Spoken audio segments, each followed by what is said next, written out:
Hey guys, what's up? Today we're going to be doing another Wimpy Kid book review. Of course, today we're going to be doing Dog Days. Let's go.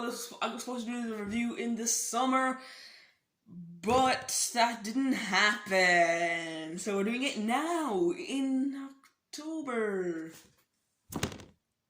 Yay! Dog Days is the fourth installment in the Diary of a Wimpy Kid book series.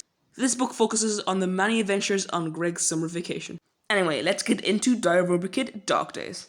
So, do you remember Trish from the last few pages of the last book and how Greg and Rowley wanted to spend time with her over the summer?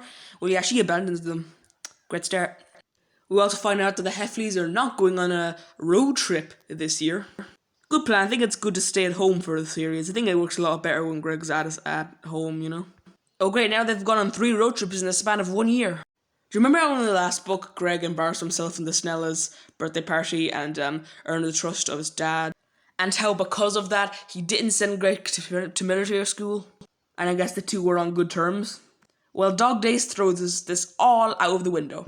Well, at least they do have one thing in common, which is their hatred for this little cutie comic. I mean, like, who the frick could like this thing? And the series is ending soon, so Greg and his dad are counting down the days. Greg starts going to a beauty salon. I mean, we never find out where he went to go get his hair done before, but he actually starts enjoying reading all the magazines and all the gossip that the hairdressers talk to him about. We never see this in Greg's personality before, but, you know, it's fine. Greg even starts watching soap operas. Yeah, this is a little bit weird, but, you know, it's fine. You know, it's pretty funny in my opinion. Greg invites Riley over for a sleepover, and they watch this horror movie about this muddy hand. Well, Greg just watches it, and because Rowley covers his eyes throughout the whole thing. I should also mention that every single sleepover Greg and Rowley have always end up in Riley going home for some reason. And this one is no different. Greg explains the whole movie to Rowley, and they have really big eyeballs now. These eyeballs are really funny to me. Like, seriously, this is I think my favorite picture in The Deep End. And I'm not that big of a fan of that book. So Greg and Rowley sleep in the bathroom. I don't really know why they couldn't just sleep in Greg's room. That's never explained, but whatever. Greg's dad is a little bit confused when he finds Greg sleeping in the bath and Rowley sleeping on the toilet. So Greg has to confess. His mom talks about kids his age reading too much violent books and starts the Reading is Fun Club. Jesus Christ, I would hate to have the kind of mother who would make me read these books. But some of the other books that the kids bring to the Reading is Fun Club are not very good, like really video game cheats and how to beat Sudoku. I mean, extreme pop-up sharks.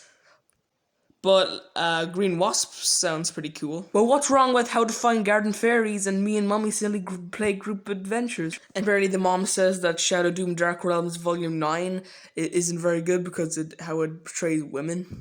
But she looks like a strong female protagonist. Isn't that good? Don't you want females to be strong? What do you mean by it's a bad representation? Like, what do you mean? We also find out that Greg hasn't returned books to the library in like years, which makes total sense for his character. The kids in the neighborhood get sick of the Reading is Fun Club very quickly. And eventually, it's just Greg and his mom left. But during one very, very fun Reading is Fun Club session, Riley and his dad knock on the door. I didn't mention this, but earlier in the book, Rowley and Greg spend time at the country club that Rowley and his dad are part of, and they order drinks, but they don't really realize that they have to pay for those drinks. So they get a big massive bill, and they have to pay the bill off. And apparently Rowley thinks that Greg is rich because Greg's mom replaced the toilet roll with napkins. Apparently that makes him rich. Who knows though, because considering how much road trips this family goes on, who knows how much money they have. So Greg and Rowley have to make some money. Why not start up a lawn care service? But Mr. Jefferson isn't making it easy as he doesn't allow Greg to print a lot of posters, so he just have to show them around to his neighbors, and he's lazy and says his neighbors to pass on the poster. They do get a call from someone though, but she wants to make sure this lawn care service is a service worth paying for. So Greg tries to get his grandma to convince this lady that Greg is good at lawn mowing, but then we learn how bad of a person Greg is at mowing lawn. So the grandma isn't doing it. So Greg decides to commit identity theft and do a grandma impression. But Greg can't drive at age 13, so he has to ask the woman to go pick him up instead of asking one of his parents. So Greg doesn't really know even how to really work a lawnmower. That's great. Greg decides to make Riley do all the work while he just sits back and relax. Yeah, that worked. But seriously, Greg, come on. So Greg actually has to do all the hard work himself. Great. But because Greg's lazy, he rakes up a no dog poop rule, which basically means he doesn't have to pick up all the dog poop. And yep, this is why Greg will never be good at mowing lawn. No wonder this woman doesn't pay Greg. After he walks home, he tells his dad about the whole experience, and his dad, being an actual good person, goes back over to the woman's house and mows her freaking lawn. And Greg doesn't learn anything from this experience. He actually just gets some self-promotion out of it. Actually, right after Rowley storms off, he actually says that he can get like 100 Rowleys to work for him. And the only thing I was thinking while I was reading that is, well, at least he's not going to kill him this time. Next up on things that Greg has done wrong, he finally admits that he's lazy, but, 69! He blames the school education on it. Wow, Greg, you're a shallow. We also learned that how Greg opens his birthday cards, and it's just so disrespectful. Like, look at this. He just shakes it for money and not read it at all. And while we're talking about Greg being lazy, he wants to live on the sofa for the rest of his life. Typical. Anyway, you might be asking, what's going on with the dad so far in this book? And, well, not very much. You know, he's not a very good dad compared to Rowley's dad. Greg and his dad don't really spend that much time together. Whenever they do, it doesn't really end very well. And this is just really awkward for everyone involved. And for some reason, Greg's mom invites over Fregley because she feels bad about Greg and Riley not spending time together. Wait, what? Fregley's naked? What the frick? And we've arrived at Greg's birthday party and he's already being a jerk.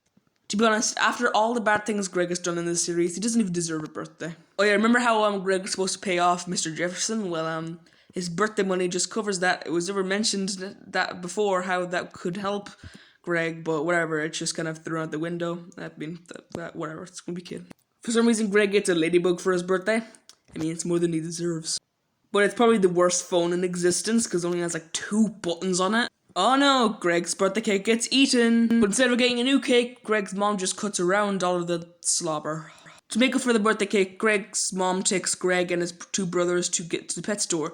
Greg gets this striped fish, and Roger gets whatever this is. And Manny got fish food to eat. Okay. Greg gets a journal to write down all the stuff the fish does in it, but Greg gets a fish. Next up, the Feffleys go on a day trip, which is kind of like a road trip. Things go wrong. They go to water park. They're in a traffic jam. Manny is annoying and causes trouble. I can't believe this, Dog Days. You're responsible for this. But there is a really funny part where they stop off at the gas station and they leave Mom there. But before Diary of a Wimpy Wacky Road Trip of Adventures was conceived, Greg's mom put Roderick's fish into Greg's fish bowl, and that did not go very well. Did Roderick's fish eat Greg's fish? That's cannibalism. While they're visiting Grandpa at Leisure Towers on Father's Day, Greg tells his dad about his fish that died. And his dad told Greg about his dog that ran away to a butterfly farm. But Grandpa said he actually ran over the dog. So the dad goes home, drops the family off, and comes back with the dog. Okay, that was random. I guess that's where they got their title. Roderick has made me always want to call a pet Turtle, just so I can call it Turd for short. But they go with the name Sweetie, and we found out that Roderick is by far the worst speller in the family. So for the next 10 to 20 pages, just shenanigans with the dog, and how the dog sleeps on Greg's bed at night, and it really annoys him, and how then Frank has to wake up the dog really early, and Greg's just really annoyed, and then the dog uses Greg's head as a catapult, and yeah, it's chaos. We also find out that the dad abuses animals. Desperate to get out of the house, Greg starts going to the pool more often. But it's mainly just to impress Heather Hills, who is Holly Hills' older sister. Yeah, we get a mention of Holly Hills. She never appears in the book series again. He does everything he can to try to impress Heather, but it's not really easy when his mom is right behind him. There's also a really funny moment where Greg's mom is struggling to take a picture with her phone, and then she gets a phone call and everything, and by the time she actually gets to take the picture, Heather has moved on to bigger and better things. One day while going into the pool, Greg's mom says that Greg has to take Manny with him to the boys' bathroom because Manny's growing up and he can't just go with his mom all the time, and it goes as well as you would expect. Greg decides to give up on winning over Heather Hills and just moves on, just Yeah, he doesn't care anymore. Greg and his mom meet the Jeffersons at the supermarket, which is kind of awkward for Greg and Riley because they haven't seen each other in a while. But Greg and his mom think that Greg should go with the Jeffersons to go up to the boardwalk around where they have this holiday home. Greg's mom just upright makes a decision for Greg instead of making sure he wants to go. So we get stranded with the Jeffersons in a house that has no TV or Wi-Fi, and all he can do is read a book. This is not going to go very well. And I was right. It's Diary of a Wimpy Kid Dog Day, such a wonderful book. Although he isn't really in the best living conditions right now, what he does next is not very deserved. He sends an SOS message to everyone in Mr. Jefferson's contacts, and for some reason they decide to go to the boardwalk instead of punishing Greg. Yeah, that'll teach him a very good lesson. Greg decides to go on this roller coaster, and he has the time of his life. Look how much fun Greg is having right now. Mr. and Mrs. Jefferson give Greg some money so he can go play in the arcade, but he decides to play a prank on some teenagers and some other people, but it goes too far, and they get in trouble. Since Charlie's never gotten in trouble with his dad before, he's pretty devastated, and Greg decides to give him an electric shock. Wow. And Raoul gets his revenge. And then Greg goes way too far, and yeah, you remember how I said that every sleepover ends with Greg going home? Well, this is no exception. But I think Raleigh overacted a little bit. It was just a rubber band burn. I mean, like, come on, Greg. But Mr. Jefferson is, like, furious right now. He's always furious, to be honest. Since Greg's dad had to come all the way to come and collect Greg, he's not very happy. And also the little cutie is back, goddammit. And then Greg is convinced that his dad is going to sell him. Yay! He even believes Roderick for some reason. Like, come on, this is not going to be Frank's handwriting. On the way to sell Greg, Greg gets their location and calls the police. Turns out Greg's dad was just going to bring Greg to a baseball game, and Greg just made his dad angry for no reason. It also turns out that they're going to get rid of the dog. Yay. He was focused on for like 10 to 20 pages, and then now we're just going to give him away. Great. In a desperate attempt to get away from the house, Greg goes to this video game competition in a video game store near him, and he brings Rowley with him. Apparently the only way to make Raleigh trust him is for Greg to say that he won't lose his electric superpowers, even though it was the rubber band that made Rowley go home. And we all know that Greg just wants to impress Rowley to say that he actually has superpowers. They go the night before just so they can get in front of Lime. They're supposed to be taking shifts staying awake, but understandably, Rowley does not like the idea. Greg also plays a prank on Rowley that he pretends to be the Muddy Hand, and that goes as well as you would expect. And when the video game store worker comes, he has no idea what Greg is talking about, and it was all just a waste of time. Great. Like, seriously, how have you not heard of this, dude? Why are you not set up? It was advertised on TV. He lets them play a mini little competition in the back, but Greg's hand is so swollen he loses to Rowley. The owner gives Rowley a choice between chocolate raisins or going to, like, a big competition. I bet you can guess which one Rowley picked. So that's it. That is Diary of a Wimpy Kid Dog Days, and the ending is kind of like Roger Gruel's, where he's like, "Yeah, well, he is my dad, so yeah, we kind of have things in common, and we both hate the same comic, so I guess it's fine." And yeah, the book is over. But wait, we have to look at the photo album. The Reading is Fun Club gang says no to video games. Yeah, sure. Greg just can't stop reading. Well, look how stupid Greg looks. Greg plays hide and seek with a summer pal. Who would want to be pals with Fregley? Just what I wanted. Yeah, I wish. Oh my god, look at those freaking eyes! The 3 generations of the Heffley bonding over brunch. The grandpa's the only one who was happy. Roderick says, "Who needs the beach?" Yeah, that's definitely what he says. A magical 4th of July. Wow. Splish splash, Greg has a blast in the pool. Yeah, Greg is having a blast. Oops, mom gets in the picture. Greg gets cool with a lifeguard pal. Wow, look at this big book crack. Best friends. Well, I can't wait for the friendship to carry over into the next Wimpy Kid book. Oh, okay. And that is Diary of a Wimpy Kid Dog Days. I love this book, along with all of the rest of the series. Of course, it didn't surprise me as much as Last Straw did, because Last Straw, I really didn't respect the book enough. I actually love The Last Straw now that I read it again.